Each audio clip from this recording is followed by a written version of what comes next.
Good afternoon, Jai Hind student. Welcome to Sunbeam School Sultanpur online classes. We'll be starting NCERT class 12 chapter 6 crisis of democratic order. In this video we discuss about politics after emergency. In previous video we discussed about consequence of emergency and lesson after emergency. Now in this video politics after emergency. जब emergency ख़त्म हुई उसके बाद जैसा हम जानते हैं कि लोकसभा इलेक्शन का टाइम आ चुका था और जितने भी अपोजिशन के लीडर थे जिनको इमरजेंसी के टाइम में अरेस्ट कर लिया गया था, अब उनके पास काफ़ी कम टाइम बचा था इलेक्शन के लिए प्रिपरेशन करने के लिए. During the period of emergency all opposition party came together on the eve of the election and form a new party, Janata party, under the leadership of Jayaprakash Narayan. जितनी भी अपोजिशन पार्टी थी उन सब ने अलायंस बना लिया था, वो सब एक साथ आ गई थी इमरजेंसी के अगेंस्ट में, बिकॉज सारी पार्टीज थी.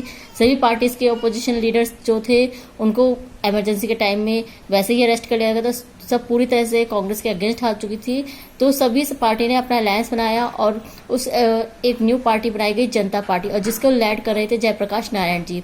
सम of the Congress leader who were oppose to the emergency also formed a new party under the leadership of Jagjivan Ram but later merged with Janata party.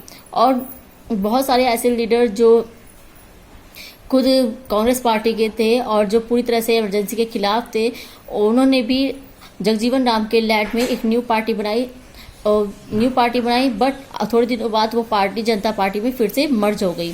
The Janata party made this election into a referendum on the emergency and use campaign save democracy. Janata party, जैसे मैं बताया, opposition parties के पास काफ़ी कम time बचा था, लेकिन उनके पास एक पॉजिटिव वे था क्योंकि उस टाइम में पब्लिक पूरी तरह से इमरजेंसी के अगेंस्ट में थी और कांग्रेस पार्टी से के पूरे अगेंस्ट में जा चुकी थी पब्लिक, और खुद अपोजिशन पार्टीज के अगेंस्ट में होते हुए उन्होंने इसको अपना प्लस पॉइंट बनाया और अपना एक स्लोगन दिया, सेव डेमोक्रेसी, डेमोक्रेसी को बचाओ. And the final result took everyone surprise. It was the first time since independency the Congress party defeated in the Lok Sabha election, won only 154 seats and least of percentage of votes. और जब final result आया 1977 के election का तो सभी लोग surprise थे, because after independent पहली बार ऐसा हुआ था कि कांग्रेस पार्टी बहुत बुरी तरह हारी थी. उसको केवल 154 सीट्स मिली थी 532 में से, and Janata party and it's alliance won 330 seats and Janata Party itself won 295 seats and enjoyed clear majority.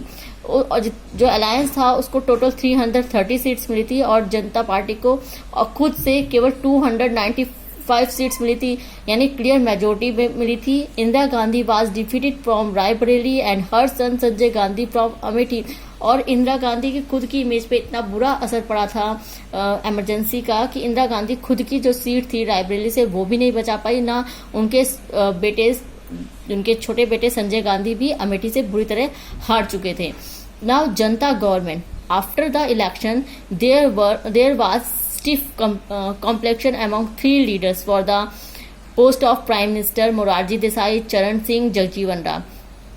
Election के बाद अब 3 ऐसे बड़े बड़े लीडर थे. मोरारजी देसाई जो बहुत पूरे राइवल रह चुके थे इंदिरा गांधी के स्टार्टिंग से, चरण सिंह जो किसानों के नेता बोले जाते थे, एंड जगजीवन राम.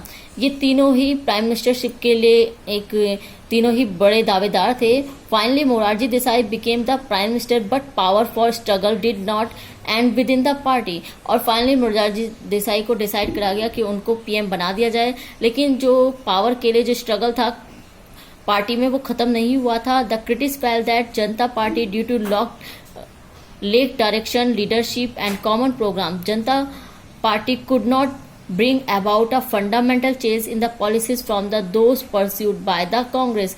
और उस टाइम में जनता पार्टी के पास कहा जाए तो कोई भी कॉमन प्रोग्राम नहीं था. वही जो कांग्रेस पार्टी के जो प्रोग्राम थे उन्हीं को वो पॉलिसीज को उन्हीं को आगे दे रहे थे. उनकी मतलब लीडरशिप की भी कहीं ना कहीं बहुत बुरी तरह कमी थी. The Janata party split and the government led by Morarji Desai lost its majority in less than 18 months. और इसका नतीजा ये निकला कि केवल 18 मंथ्स में 18 महीनों में ही जो मोरारजी देसाई की जो गवर्नमेंट थी उसकी मेजोरिटी खो गई और उनकी सरकार गिर गई. And after government headed by Charan Singh was formed on the assurance of the supported of the Congress party, but later Congress party withdraw its support.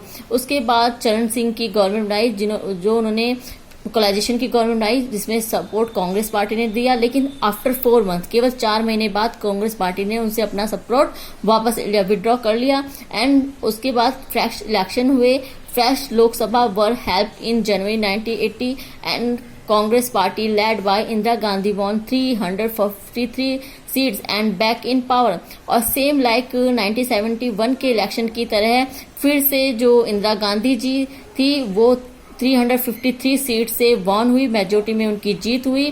फिर से उनकी जो कोई भी इमेज थी वो वापस आ गई और उन्होंने अपनी पावर को दोबारा से पा गई। तो कहीं ना कहीं इस सब से ये पता चलता है कि अगर जो अलायंस था, जो कोलाइजेशन की गवर्नमेंट थी, उसकी कमी के कारण ही जो इंदिरा गांधी जी थी वो दोबारा से अपनी पावर पा सकी थी। अगर उनमें कहीं ना कहीं लीडरशिप की कमी ना होती, प्रोग्राम्स की अगर अंदर डेमोक्रेसी प्रॉपर होती, तो शायद इंदिरा गांधी कभी भी इंडिया में दोबारा जीत नहीं पाती। लेकिन जो पब्लिक थी उन्होंने इन सब चीज को देखते हुए दोबारा से इंदिरा गांधी को चूज करा। Now thank you student, thank you very much, your chapter completed. Thank you, जय हिंद।